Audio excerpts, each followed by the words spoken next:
Despertar Espírita, uma reflexão sobre o sentido da vida. Está começando mais uma edição do programa Despertar Espírita, uma reflexão sobre o sentido da vida, que você sempre acompanha aqui na TV Diário, também pode nos acompanhar pelo YouTube, pelas redes sociais, sempre na companhia, começando agora, né, aqui pela minha esquerda, Márcia de Fou, Jorge Brandão, Diógenes Chaves, e é claro, né, que os telespectadores já perceberam, estamos em casa nova, ou pelo menos em espaço novo, estúdio novo. Depois de quanto tempo? Um ano de programa? É por aí.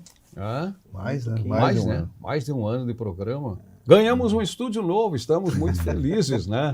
E quando a gente chega numa casa nova, a gente vai aprendendo, pegando também, né? A noção da distância, do espaço, e tudo para ali servir melhor, ou seja, para que a nossa mensagem possa chegar cada vez melhor até você que nos acompanha. E o assunto de hoje é mediunidade. Quem estuda a doutrina espírita, quem não estuda, as pessoas de uma forma geral têm muita curiosidade a respeito desta questão. O que é mediunidade? Quem é médium? O que é o médium? Algumas das questões que vamos tratar, então, no programa de hoje. E para manter a ordem, por aqui eu começo pelo sentido inverso. Márcia de Fó. Depende da questão. O que é mediunidade? O que é mediunidade? Boa pergunta.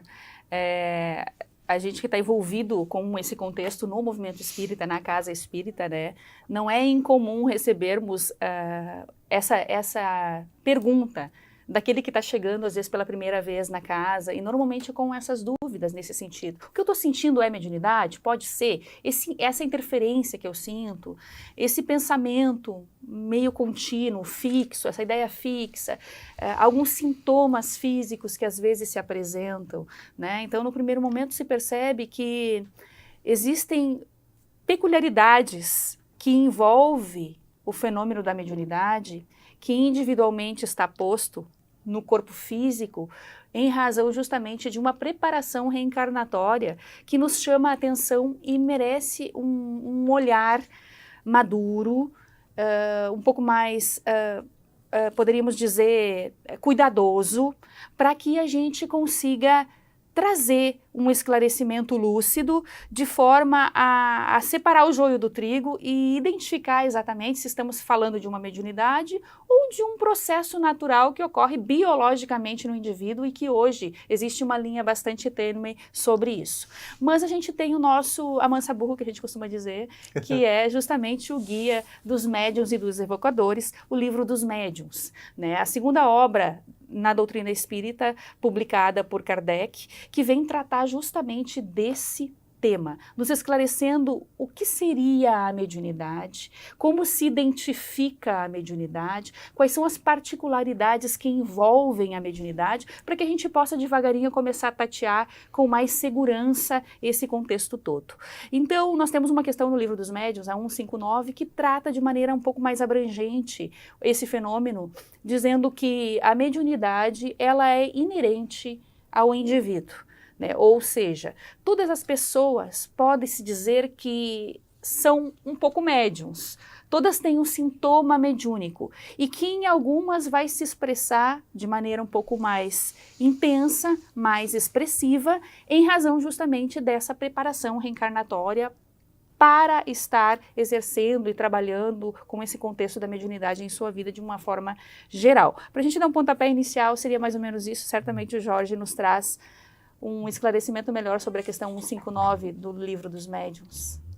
E aí, Jorge? Bom, completando, acrescentando? Esclarecimento melhor é impossível, né? Porque a Márcia abriu, né, com muito conhecimento, com muita experiência que ela abriu tem. O livro do seu conhecimento e o livro dos médiuns. E o livro dos médiuns para nós, né?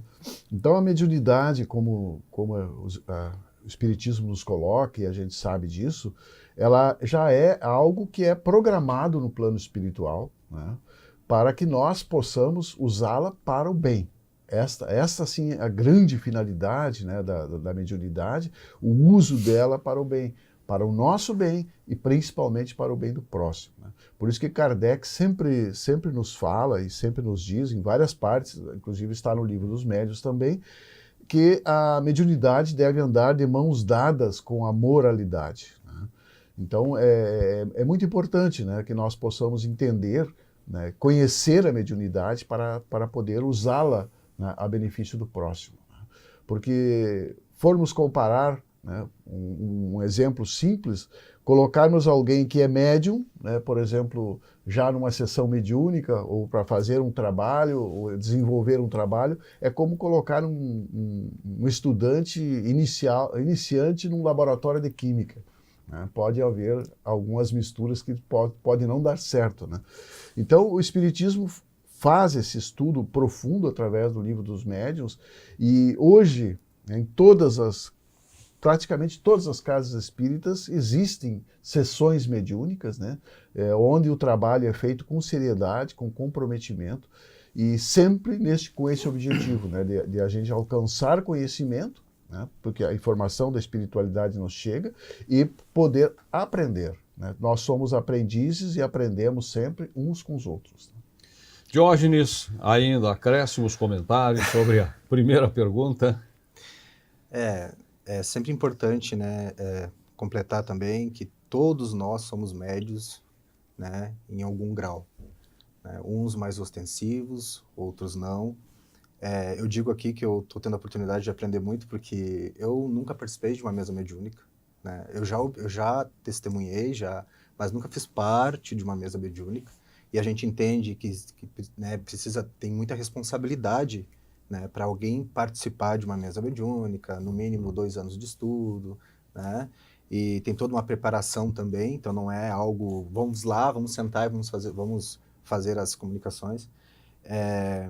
Então, a mediunidade, ela traz, né, muita responsabilidade, mas ela é uma oportunidade e ela é um compromisso, né? Ela é muito destacada por isso. Ela é uma oportunidade porque é a chance que muitas vezes a pessoa está tendo de fazer a caridade, né, com aquela faculdade que ela tem, de auxiliar muitas vezes a espiritualidade em alguns resgates espirituais, em alguns esclarecimentos, né, e é um compromisso, porque a depender do que tu vai fazer com essa faculdade, tu pode te comprometer ainda mais, sempre nunca esquecendo do que, né, daquela célebre frase, né, dai de graça o que de graça recebeste.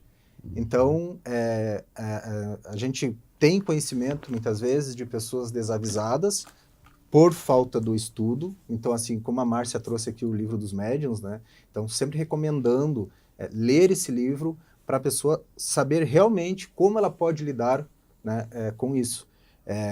Se a pessoa não tem uma orientação mais segura, ela pode procurar alguém de uma casa espírita, um atendimento fraterno, para ter, né, uma orientação. O Jorge mesmo, né, ele dá atendimento fraterno. Então, para ter uma orientação por onde começar.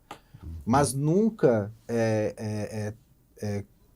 ter uma visão muito artificial, porque pode acabar se comprometendo por não saber utilizar direito essa faculdade, né? Eu vou pegar um gancho da fala do Diógenes com relação à mesa mediúnica, Eu porque me chamou a atenção a mesa mediúnica. Dá para falar daqui a pouquinho sobre a mesa mediúnica? Porque eu sei que essa é uma questão que os telespectadores já estão se indagando. Como assim a mesa mediúnica? O que é uma mesa mediúnica? O que é uma mesa mediúnica? É uma mesa imantada? Pois é. E por que mesa? O Alberto Almeida, por exemplo, em cima do que vocês falaram, que vocês conhecem, né, que quem tem acesso, tem contato com a doutrina espírita, conhece, já assistiu palestras, como nós já assistimos, e Alberto Almeida é um estudioso, é um autor, é um escritor. E só vou repetir o que vocês já disseram. Tá?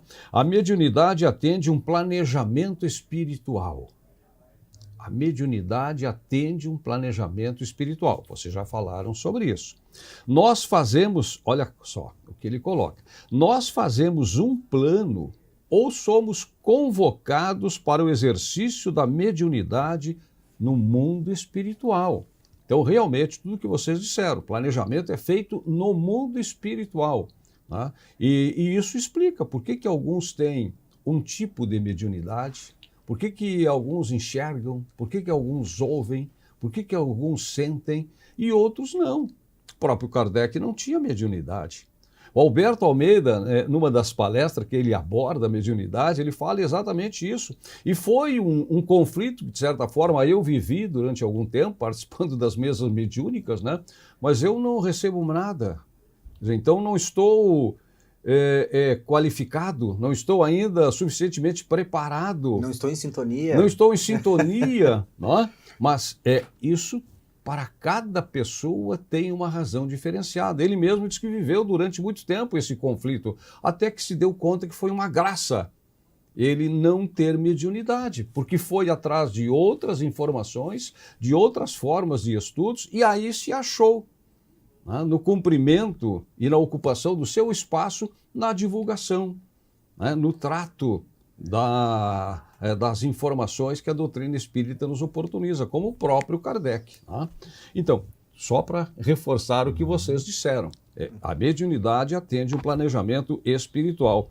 E ele diz mais, diz que escolhemos a mediunidade, então quem tem a mediunidade, nós escolhemos a mediunidade para resolver problemas, pagar dívidas que contraímos no passado, lidando com a luz. Então, cada um traz já para essa encarnação a sua dose de mediunidade, naquilo que deve aqui exercer, e até chegar, depois dos estudos, também como foi dito, um tempo prévio de estudo, necessário de estudo, para chegar, Márcia, à mesa mediúnica. O que é uma mesa mediúnica? A mesa mediúnica é simbólico. A mesa é simbologia.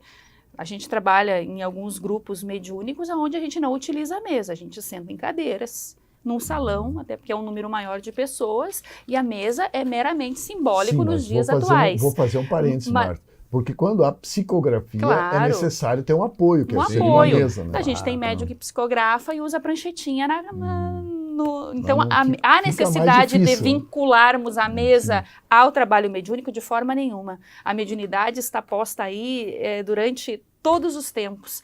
Não foi o Espiritismo que inventou a mediunidade. A mediunidade, ela vem de longa data, já em contato com a humanidade, né? Os orixás, as deusas, as pitonisas, os profetas. A gente vê na história, ao longo da história, esse contato da espiritualidade conosco constantemente. Os bruxos. Né? Então, no trabalho espírita, de um modo mais organizado, que se estabelece, um apoio da mesa, como o Jorge traz, é interessante dependendo da característica do grupo também, mas é necessário a mesa para que o trabalho aconteça de forma nenhuma e acontece muito bem, por sinal, em grupos onde a gente não se utiliza da mesa, né? E às vezes em algum atendimento de emergência que se dá, até num atendimento fraterno, uma manifestação mediúnica que possa ocorrer, às vezes não tem o apoio de uma mesa ali, você está com a pessoa direto e há uma manifestação e há um certo atendimento, né? Então, de acordo com a espiritualidade que Kardec nos traz, toda pessoa que sente num grau qualquer a influência dos espíritos pode-se dizer que é médio, como o Diógenes nos trouxe. Esta faculdade é inerente ao homem. Porém, são poucos os que não se encontrem com alguns rudimentos dessa faculdade. Poucas pessoas não têm nenhum rudimento. Mas poucas pessoas significa que existem pessoas que não têm rudimento, correto? Então, nós estamos falando também aqui de pessoas que não são médiums. Existem pessoas que não têm essa faculdade expressiva. E aí, pode-se dizer que todos são médios, porque poucas não têm nenhum rudimento. Porém, o Livro dos Médiuns tem um tratado ali e orientação para aqueles que não são médiums, porque existem aqueles que não são, que não têm realmente nenhum sintoma, ela é uma pedrinha. É necessário essas pessoas no trabalho mediúnico? Com certeza, tem lugar para todos. O doutrinador, o esclarecedor, aquele que conversa com o espírito através do médium, melhor que não seja médium, para que ele possa não ter a interferência, para que se todo mundo ali manifestar e ficar sobre uma influência, alguém possa assumir o controle do processo e não seja influenciado. Então a gente sabe que no trabalho mediúnico vai haver lugar para aquele que não tem nenhuma captação, eu não recebo nada, como o Vicente disse. Não tem problema. Tem outras tarefas, tem aquele que dá o passe, aquele que auxilia no apoio, a vibração espiritual necessária, a nossa concentração, aquele que está ali no diálogo. O dialogador é muito importante para que o trabalho aconteça a contento. né? Então... Lembrando só, aproveitando o gancho da Márcia, né, nós tínhamos um grupo, antigamente um grupo mediúnico, e tinha uma senhora que nunca se manifestou, né, ela nunca teve nenhum tipo de manifestação. E só que o dia que ela não ia na sessão, não tinha nenhuma manifestação na mesa. Não fechava a sintonia. Exatamente. A energia dela era usada, né, tanto para harmonizar como para viabilizar as outras comunicações. Então, como disse a Márcia, todos são importantes na mesa mediúnica. Né? E Divaldo Franco também coloca uma questão importante, né, que não são todos os espíritos que são médiuns, né? Assim como existem muitos médiuns que não são espíritas. Sim. Né? Então muitos. Muitos médiuns que não são espíritas, e aí não tem, às vezes, noção disso, mas tem por receio, né? Por não querer se expor, por ter algum preconceito, né? Porque então isso acontece. Mas o espiritismo está aberto para que todos possam educar, acho que essa é a palavra, educar a sua mediunidade, não é desenvolver, porque quem tem mediunidade já vem com essa mediunidade, né, através da glândula pineal, se sabe que existe essa sintonia, mas para educá-la, né, o Espiritismo é um papel da doutrina espírita do Livro dos Médiuns, né, que é nosso manual, né, nosso principal manual, né, de instruções. Perguntar para Márcia. Márcia, assim, quando a gente, no caso, tu falou que tem os não médiums, né? Aqueles que não têm manifestação, que é uma pedra que tu falou. Que eu acredito que é o meu caso, tá? Acredito. Pode acontecer em algum momento dessa reencarnação eu manifestar alguma mediunidade? Vai depender do nível de pedra que tu é, né? Porque existem aqueles... Isso pode ser modificado, pode aflorar fazer uma analogia. Momento? Pode, perfeito. E o Jorge trouxe essa questão daí, que aquela médium que era de sustentação. A gente já teve casos onde o trabalhador era de sustentação e depois de anos começou a manifestar. Né? Começou a manifestar. Então, depende da linha. Vamos simbolicamente pensar numa linha. Tá? Existem algumas pessoas que têm um grau de mediunidade que dentro daquela, abaixo daquela linha um pouco, ainda que não seja considerado mediunidade expressiva, está numa probabilidade de ter um acionamento no seu processo mediúnico que pode vir a se manifestar. Acima daquela linha, poderíamos dizer que são as pedras raras, raríssimas, que realmente não tem. Que ela pode tomar um barbitúrico, pode tomar qualquer chá, ela pode tomar qualquer coisa, pode usar droga, que ela não vai ter um processo. Ela vai ter um processo alucinatório, mas não vai ter um quadro mediúnico. Então, quem está abaixo daquela linha e tem a possibilidade da sintonia, dependendo do processo que se estabeleça, ela pode acionar. E pode vir a desenvolver em algum momento também, se for, às vezes, até interessante para o seu projeto reencarnatório. Dependendo, uma pessoa que está lá numa comunidade carente, e antigamente onde não tinha médicos, quantos curandeiros, quantas benzedeiras, quantas pessoas que trabalhavam com ervas, que tinham uma intuição muito aflorada, que viam espíritos, que faziam os trabalhos ali e auxiliavam a comunidade na condição de médicos, às vezes, né? Sendo acionados pela espiritualidade que se utilizava daquele instrumento ali para servir. Então, percebemos que a espiritualidade interfere muito nesse processo todo também, de acordo com a necessidade. Se estiver no teu projeto reencarnatório, às vezes, aquela sensibilidade pode estar definido para algum período da tua vida, para que venha a se manifestar de maneira um pouco mais intensa. Esse processo é algo que você vai descobrindo aos poucos. Eu gostaria, eu acho foi muito bem respondida. Eu acho que, resumindo, normalmente não, mas pode acontecer. Pode né? acontecer. Assim como pode acontecer de perder a mediunidade. Exatamente. Porque a espiritualidade tem essa capacidade de intervenção quando a mediunidade é usada, vamos dizer, de uma forma totalmente, embora nós tenhamos o livre-arbítrio, mas ele pode sim, ou ele ou ela pode perder essa capacidade. Pelo mau uso. Pelo mau uso. A minha mediunidade é sensitiva. Isso eu percebi já há bastante tempo. E comecei como uma brincadeira, depois quando eu fui para a mesa mediúnica, eu encontrei a resposta. Eu sinto a presença de espíritos, porque acho que fundamentalmente nós somos e permanentemente um campo de energia. E às vezes nós somos mais receptivos a receber estas energias. Então virou no começo brincadeira e até hoje é a minha característica na nossa mesa mediúnica. Eu sou aquele que sente os arrepios. Né? Diante da presença da espiritualidade, eu estou aqui, eu estou arrepiado. Independendo dos Todo assuntos... aquele que sente num grau qualquer a presença dos espíritos é, portanto, médium. Não interessa se foi um calafrio, se foi um arrepio. Chegou um espírito, você sente. Exatamente. Né? Tem uma sensibilidade ali. E existe uma classificação que é o médium sensitivo. Porque existem várias formas de mediunidade. Ou intuitivo. Ou intuitivo, exato. Sensitivo ou intuitivo. Né? Mas eu tive, depois de estudar, porque como vocês disseram, e a gente quer esclarecer melhor, como é que se chega a uma mesa mediúnica? Qual é o tempo necessário para chegar a uma mesa mediúnica? Né? Eu tenho, por exemplo, lampejos.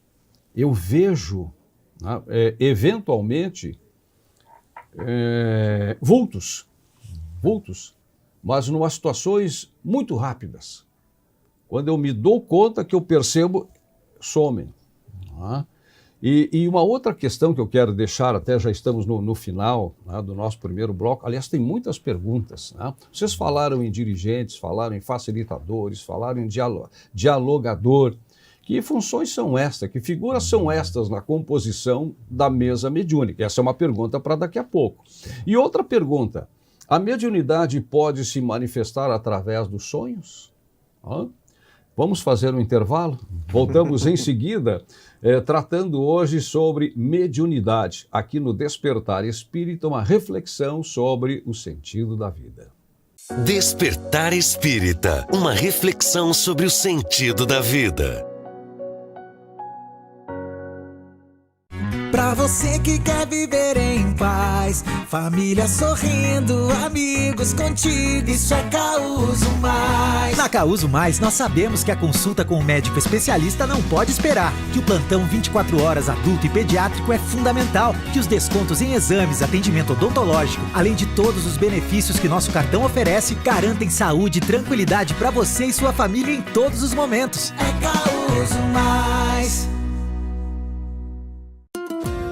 Há 30 anos, a Della Páscoa Engenharia segue sua trajetória com a missão de oferecer serviços de excelência aos seus clientes, apresentando soluções que possam melhorar a qualidade de vida das pessoas, encurtando distâncias e contribuindo para o desenvolvimento social e econômico de nossa região, através da infraestrutura, tecnologia e sustentabilidade. Della Páscoa Engenharia, há 30 anos transformando a cidade e região. Seja bem-vindo à Ubra Santa Maria, um lugar onde suas aspirações ganham vida. Aqui, acreditamos que a educação deve se adaptar a todos e através de cursos presenciais noturnos, ensino híbrido e à distância, oferecemos a flexibilidade necessária para você conquistar os seus sonhos. Nossos professores são apaixonados pelo que fazem e estão prontos para trilhar junto contigo a sua jornada até o mercado de trabalho. Faça parte de um ambiente que valoriza cada passo da sua trajetória e impulsiona o seu crescimento. Venha fazer parte dessa história. Inscreva-se agora e descubra como transformar o seu futuro.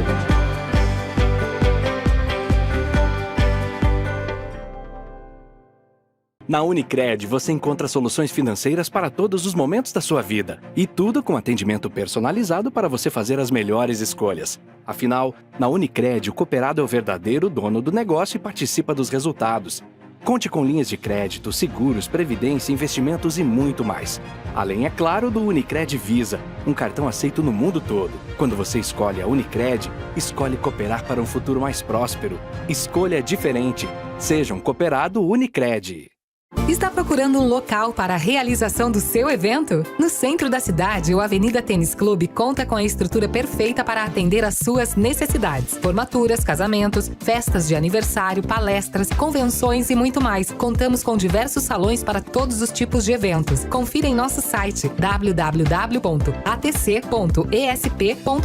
ou ligue na Secretaria do Clube 30 3381 11. Faça agora sua reserva e garanta o sucesso do seu evento. Despertar Espírita, uma reflexão sobre o sentido da vida. Estamos de volta com o Despertar Espírita, uma reflexão sobre o sentido da vida, que é uma reflexão que a gente partilha entre nós e a partir de nós com quem nos acompanha, quem nos assiste na TV Diário e também pelo YouTube e pelas plataformas digitais. 2 perguntas que eu fiz no final, né, do primeiro bloco. Composição da mesa mediúnica. Existem tarefas específicas? Existe um coordenador? O que é o coordenador? O que é o facilitador? Quem é o dialogador? Esta é uma questão. E a outra questão, se a gente pode exercer ou praticar, né, mediunidade através dos sonhos. Jorge Brandão.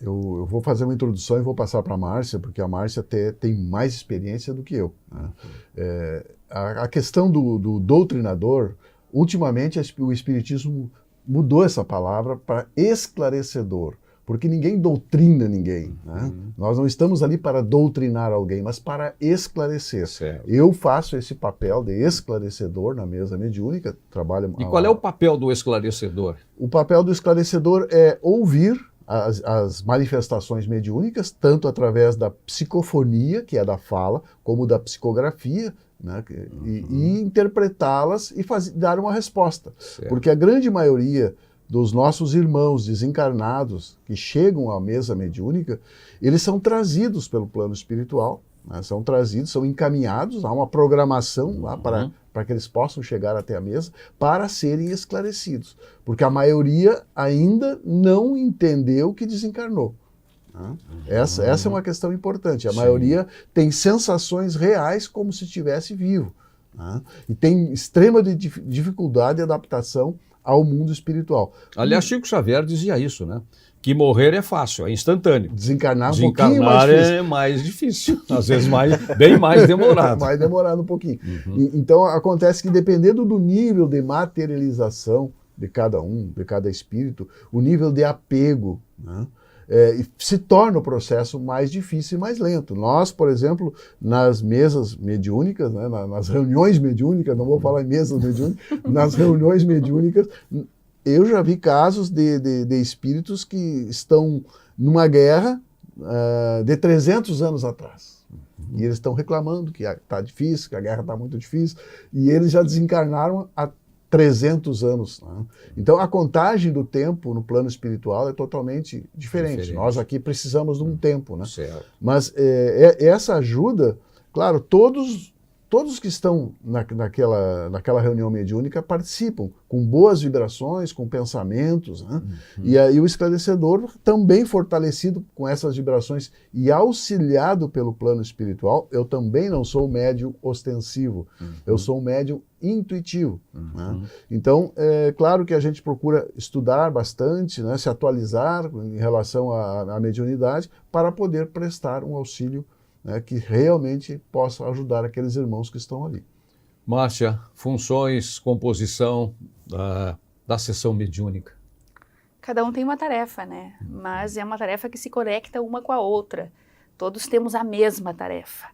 Propiciar um ambiente receptivo para que aquela alma que está sendo envolvida ali, independente das suas necessidades, consiga ser acolhida ao ponto de conectar com o trabalhador espiritual, com a equipe espiritual que está ali. Eu costumo dizer no nosso trabalho lá, né? A minha tarefa, gente, é colaborar dentro das minhas mínimas, parcas possibilidades para colocar esse coração nas mãos da espiritualidade, de maneira um pouquinho mais próxima na noite de hoje, no dia de hoje, no momento de hoje. Né? Essa é a nossa tarefa enquanto esclarecedor.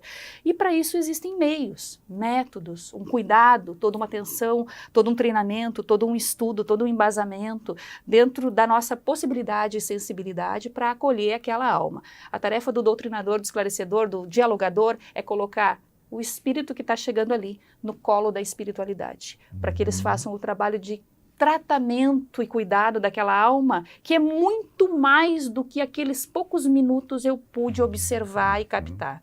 E muitas vezes, por trás desse pano de fundo do que aquilo que é expressado, às vezes o espírito pode trazer uma fala irreverente, agressiva, de baixo teor, de baixo calão, pornográfica até, porque é a realidade daquele espírito. E há que se ter um olhar né, com olhos de ver, de acolhimento, para que ele possa expressar além daquilo que está sendo trazido de imediato ali, como um grito de socorro daquela alma, né? Então, o trabalho mediúnico, ele é um dos trabalhos, penso eu, mais belíssimos que eu já tive contato dentro do movimento espírita.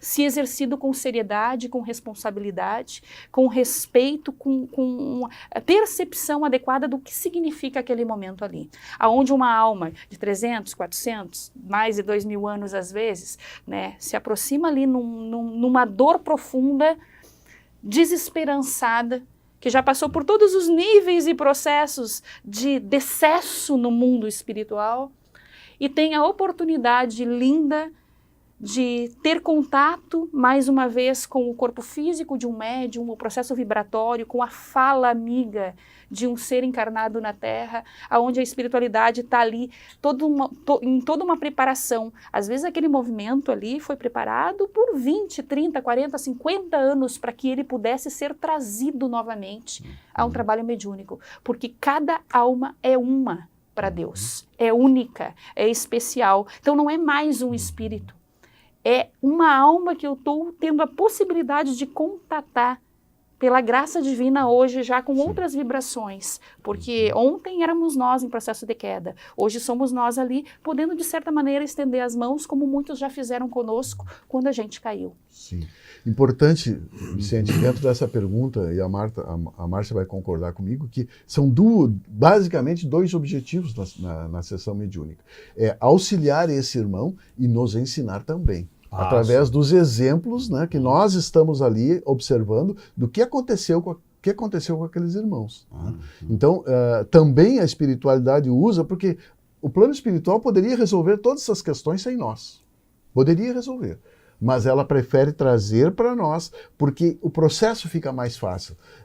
Esse aprendizado também serve para nós. E acontece o choque anímico. Né? Aquele espírito precisa daquele choque, ele precisa perceber, né, que algo está diferente. Quando ele está, um espírito encarnado, ele está usando o corpo de um espírito encarnado, ele percebe uma vibração diferente. Eu vou citar um exemplo aqui que me aconteceu de um espírito muito endurecido, que disse que não aceitava porque ele estava ali, né, e aí eu coloquei para ele, era uma médium, uma senhora que estava recebendo, e ele era um espírito masculino, endurecido, né?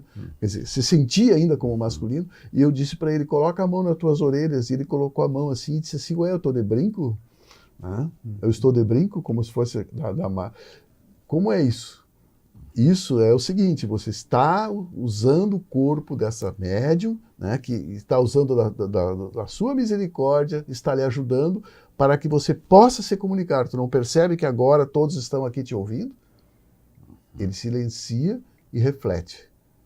E diz, opa, né, algo aconteceu.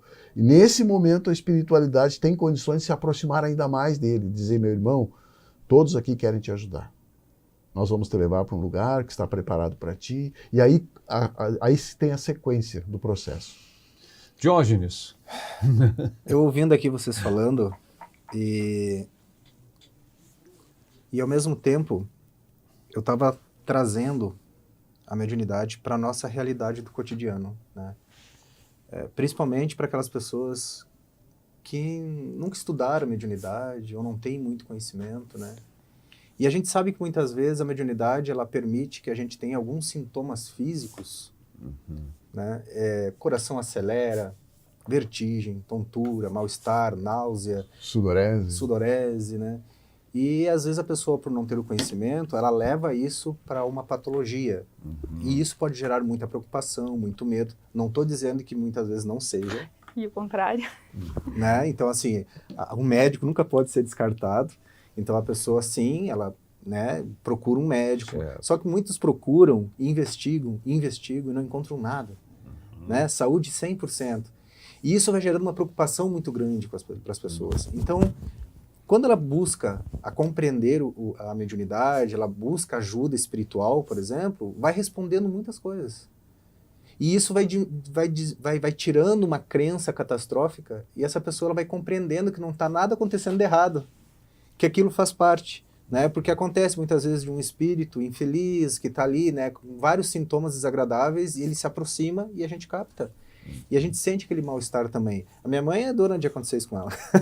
Ela capta, mas ela já está acostumada com isso. Ela fez exames, já foi no médico, e hoje ela é veterana, né? Então hoje ela sabe, ela lida muito bem com isso. Mas alguém que de repente não tem o conhecimento, ela pode entrar numa agonia, numa angústia, num medo, num desespero e realmente desenvolver uma psicopatologia. Desenvolver um transtorno de ansiedade, né? Desenvolver uma depressão. Então, esse esclarecimento espiritual, ele é sempre muito bem-vindo, né? Outro fator importante também, que a gente já falou em alguns outros momentos aqui, das pessoas confundirem, às vezes, elas não conseguirem saber exatamente se é uma esquizofrenia ou é uma sensibilidade mediúnica, né? Lembrando que a esquizofrenia ela é uma doença, né?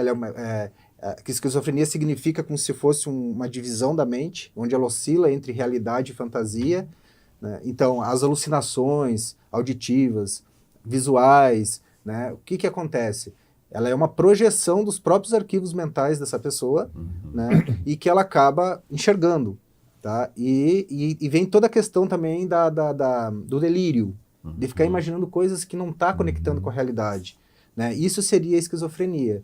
A mediunidade não. A mediunidade, normalmente, ela não afeta a consciência do ser, né? Claro que às vezes algumas manifestações não são conscientes, mas a pessoa ela segue a sua vida normal. Ela não vai desenvolver delírios, ela não vai desenvolver sensação de perseguição, ela tem controle. Ela tem isso, ela consegue controlar essas manifestações, ela consegue ter discernimento.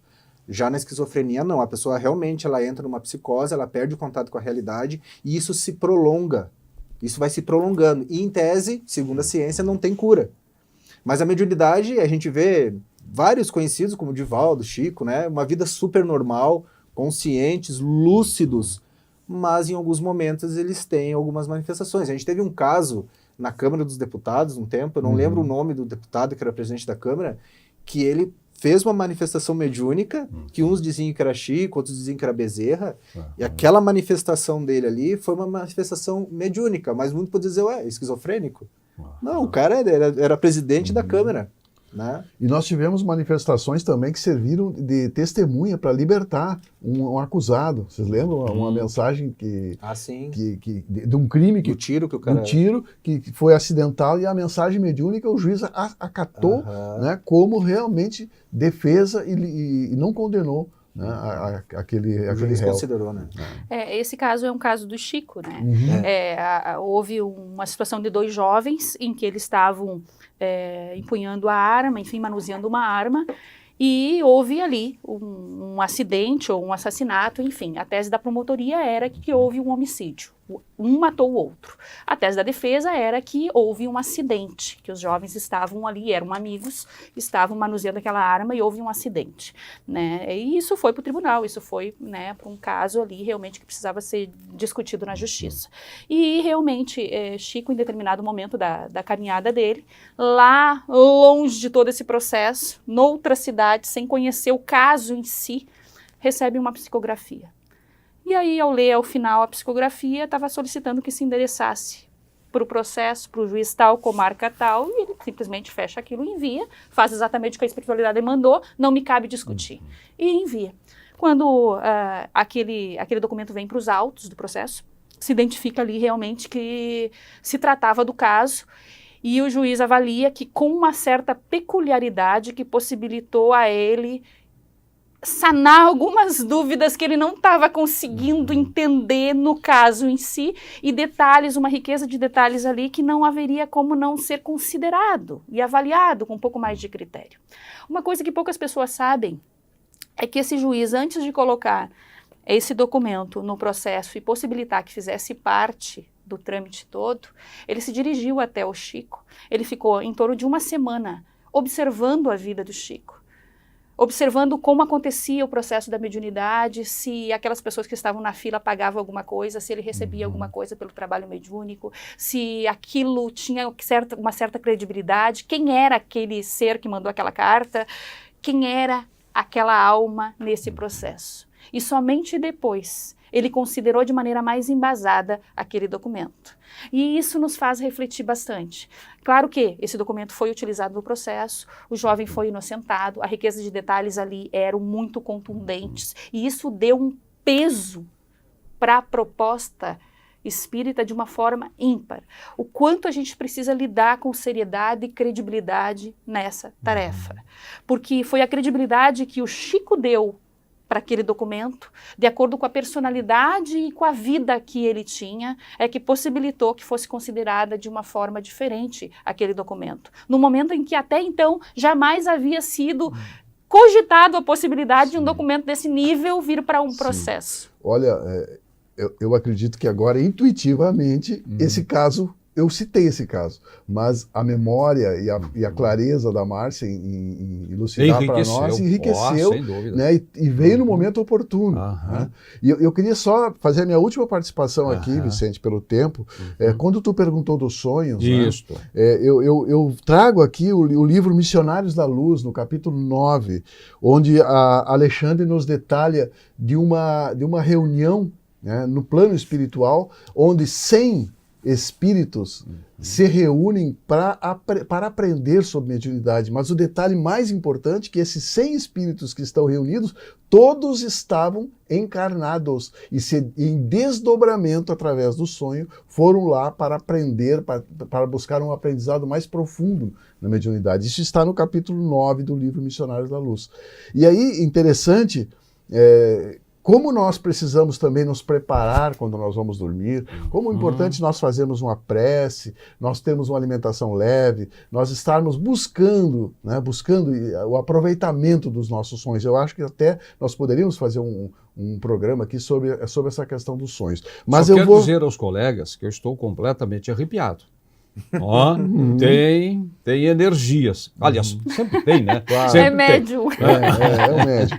E aí eu vou só ler o início do trecho que Alexandre, ao abrir a reunião para aquelas 100 espíritos encarnados que estavam ali querendo aprender e dominar a mediunidade, porque o intuito deles era que eles pudessem se aprofundar. E olha o que ele fala. Né? Ele abre a reunião assim: a edificação do reino interior com a luz divina reclama trabalho persistente e sereno. Não será somente a preço de palavras que ergueremos em nós os templos da fé viva. É necessário, sobretudo, servir no trabalho da terra. Terão dominado seus impulsos inferiores? Perguntando para aqueles 100 ali, né? Terão dominado seus impulsos inferiores? As leis divinas imutáveis e eternas poderão estar à mercê dos desordenados desejos das criaturas? Urge aceitar o dever sem fazer exigências, aceitar com humildade as tarefas aparentemente pequeninas, antes de aspirar grandes obras e colocar os desígnios de Deus acima dos seus interesses particulares. Solicitais luz, perseverando nas sombras, buscais fé, duvidando de vós mesmos. Olha só. E havia espírito que naquela hora tem vontade de voltar. Olha só, eu tô quase querendo, e vou fazer isso, sugerir um outro programa para a gente continuar discutindo mediunidade. Alberto Almeida diz, por exemplo, muitas vezes o médium acaba atendendo entidades, espíritos, que lesou no passado. Acontece isso nas sessões mediúnicas? Essa é uma questão. Outra questão, o que é o tal do encosto? E outra vez, volto à questão dos sonhos, que o Jorge referiu, pergunta que eu levantei, porque com a explicação do Jorge, com a qual eu concordo integralmente, então, quando a gente dorme, o nosso espírito pode se liberta. Pode se liberar, pode sair do corpo, se liberta, pode andar, e pode viajar. E vai ao encontro daquilo que ele tem afinidade. Olha só. Não necessariamente às alturas. Deixa eu fazer uma outra pergunta em cima dessa, que nós não vamos ter tempo de responder hoje, né? Ou com esse título ou com outro, num determinado momento voltarão. Então é possível que pessoas... a gente está falando muito aqui em contato do mundo espiritual com o mundo material. O visível com o invisível. Pode acontecer de pessoas encarnadas, pessoas que estão, né, nesse plano da existência, se encontrarem durante os sonhos? com este passeio dos espíritos? Perfeitamente possível. Perfeitamente possível. É tudo através de sintonia e afinidade. Não necessariamente que a gente vá lembrar. Essa é uma outra Porque questão. quando o espírito retorna, né, às vezes fragmenta essas memórias, mas as sensações ficam, né, Márcia? Com certeza. Quantas pessoas, né, costumam dizer, mas eu tive com fulano essa noite. Mas eu sinto que a minha mãe estava comigo essa noite.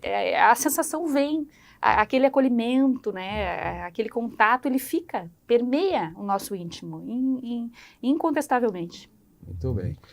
Bom, o nosso tempo está chegando próximo do final desta edição. Eu vou só colocar uma observação do Alberto Almeida nesse texto que tu tem, que é bem longo, né? E nós não poderíamos citar tudo. Ele diz assim, eu acho que aqui nós queremos quebrar tabus sobre a mediunidade, fazer ela ser algo natural, que ela realmente é. E Alberto Almeida diz assim, a mediunidade bem estudada, bem compreendida e bem aplicada é a melhor terapia para a alma. Olha só.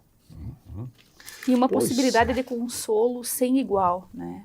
Como foi falado de Chico, eu encerro minha participação, então, com esse caso dele que muito me despertou para esse olhar diferente a respeito da mediunidade quando ele psicografava, né? No final de carreira de Chico, eu costumo dizer no final de carreira, depois de 412, 420 livros, né? Emmanuel chega para ele e diz, agora vamos escrever aos corações.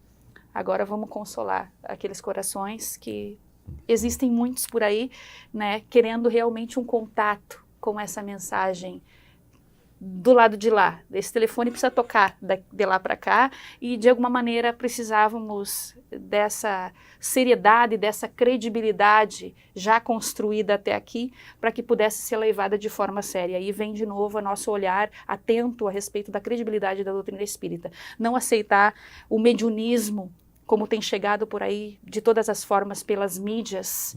Hoje a internet facilita muito isso. Sem aceitar, sem critérios, né? Um olhar um pouco mais maduro, um pouco mais criterioso. A gente tem métodos, a gente tem forma de identificar, né? E é necessário que cuidemos para que a nossa fragilidade momentânea não nos leve a um processo de aceitar qualquer engodo ali como verdade, para que o espiritismo não perca com isso. Camille Flammarion, que foi um expoente da doutrina espírita em seu tempo, ele tinha um cuidado, um método, contratava médicos, ilusionistas e de truques para que participasse dos trabalhos mediúnicos, dos fenômenos de efeito físico, para que eles pudessem identificar ali se tratava de um efeito sério ou se era um engodo. E quando ele descobria, ele publicava no jornal, justamente para separar esse joio do trigo, para que o espiritismo não perdesse a referência e o embasamento de seriedade, porque era necessário que fosse visto, e isso fez com que o espiritismo fosse visto pela ciência de maneira mais séria, com mais credibilidade, para que ele pudesse seguir realmente mudando o comportamento social e atuando na sociedade da maneira como precisa atuar. Então a gente não pode aceitar o falso como verdadeiro, sem critérios para essa avaliação. E Chico usava esses métodos. Teve um episódio onde ele psicografava, ao final de um trabalho de psicografia, a última carta, e então ele pede para os trabalhadores ali, os auxiliares, entreguem, né, essa carta, enfim, foram procurar e não encontraram a pessoa ali no público. Para quem foi essa carta? Né? Era de uma esposa para um marido. E tinha um casal que havia vindo do Paraguai de avião, para que pudesse receber uma mensagem do Chico a respeito dos 2 filhos que haviam perecido num acidente, e eles queriam esse consolo, vieram até ali. Como era uma família de posses, vieram de avião do Paraguai e mandaram o motorista de carro para que pudesse trazer o carro, para que pudesse levá-los, né, na cidade para o que fosse necessário ali. Então o motorista veio de carro, ficou aguardando, sequer entrou dentro do ambiente onde Chico psicografava, ficou no carro, não acreditava em nada disso também, então não teria por que entrar. E a família entrou para receber a carta. Não recebeu a carta, a família. Porém, o motorista recebeu. Todo mundo procurando quem era aquela pessoa, enfim, não encontrava, até que a senhora, que era a patroa, né, mas esse é o nome do motorista, vamos lá verificar se é. Chegaram até o motorista, olha, fulano de tal mandou uma carta, fulano de tal, minha esposa, ela já faleceu. Não, ela está lhe mandando uma carta.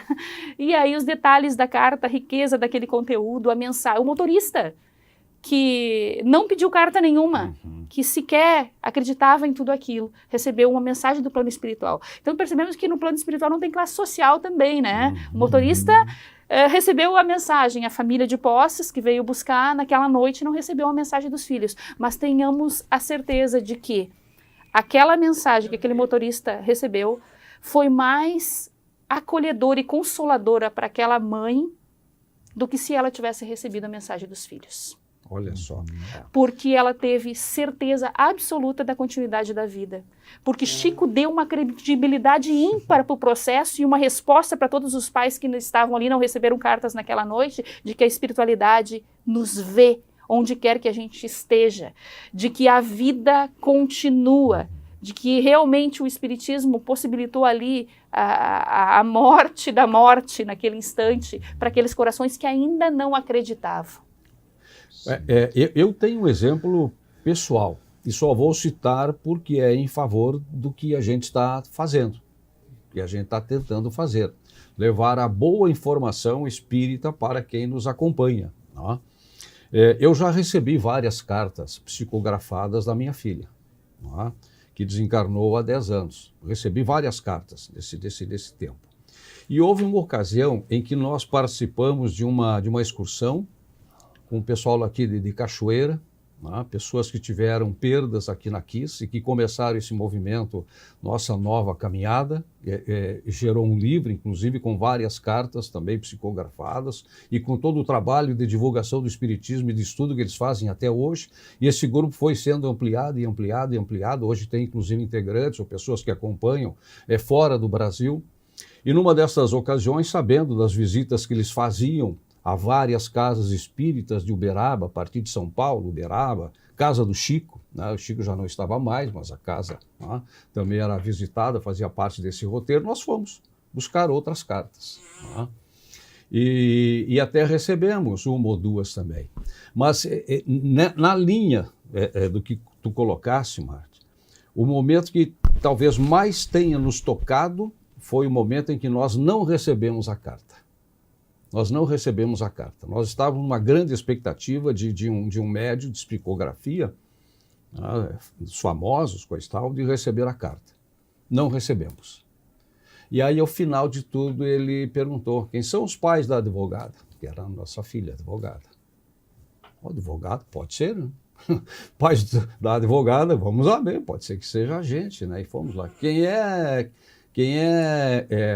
são os pais da irmã do Marcelo? Um dos nossos filhos. Bom, aí, né? Pronto, tá. E nós não Esses tínhamos... dados não tinham sido dados. Não tinham sido dados. Essas informações não tinham sido dadas para ele. E eu nunca tinha tido contato pessoal com esse médium. E aí, o que ele nos disse? Ela estava na fila para escrever. Mas tinha alguém com mais necessidade do que ela cedeu o lugar. E esse alguém com mais necessidade era um jovem, um menino, filho de um casal que veio do Uruguai para receber a carta. O menino havia morrido num acidente, havia falecido num acidente, e esse casal recebeu a carta. E naquela ocasião nós não recebemos. E foi o momento em que nós tivemos maior certeza, né, de que ela realmente estava onde a gente imaginava. E tem que ser assim, Vicente. Recebemos a carta de outra forma. E tem que ser assim. Importante também, só para finalizar, o assunto é impressionante, é demais, né? Não é o fato de nós nos transformarmos em espíritos, nós desencarnarmos, que nós vamos ficar sábios, que nós vamos ficar puros. Então, assim, o livro dos médiuns, a gente está estudando nesse momento até o livro dos médiuns, na questão 267, ele tem 26 observações para a gente poder diferenciar se o espírito está trazendo uma mensagem séria ou não. Então, por isso o estudo é importante. Por isso que não se vai direto para a mesa mediúnica ou para a sessão mediúnica. Perfeito. É possível fazer um outro programa, porque são muitos assuntos, né? Ficaram perguntas aqui. Quando que a mensagem é positiva ou não, devemos dar créditos ou não. Questão também que eu não vou poder falar, estudos científicos. Podemos trazer para o momento Despertar Responde. Façam suas perguntas e... Isso mesmo. Sobre essa questão do encosto aqui, tem uma história muito interessante do Divaldo, né? Também devo trazer. A sua obsessão, hoje não temos mais tempo para nada. Já ultrapassamos o nosso tempo. Fica aí Podemos criar o Despertar Conta Histórias. E um despertar especial sobre mediunidade. A sugestão é essa, é a partir da ideia da Márcia, um despertar especial sobre mediunidade. Perguntas o que você e respostas. quer perguntar sobre mediunidade? O que não foi contemplado no programa de hoje? Como é que pode fazer para mandar as mensagens aí, Jorge, Márcia, Diógenes? Será que o médium pode dizer tudo que ele recebe ou ele é um filtro? Também tem um exemplo muito importante de Divaldo. E as pessoas que quiserem encaminhar perguntas, como é que podem fazer? Ela pode entrar no próprio YouTube, né? Onde tem ali os programas, e ela pode ir nos comentários, né? E fazer o seu comentário. Pode ir no Instagram também, né? Despertar Espírita 2023. Entrando lá, a pessoa pode ir lá no direct. Isso. E aí coloca lá a mensagem, a gente está acessando, a gente está acompanhando, e a gente pode trazer para o programa daí. Muito bem. O programa de hoje termina aqui.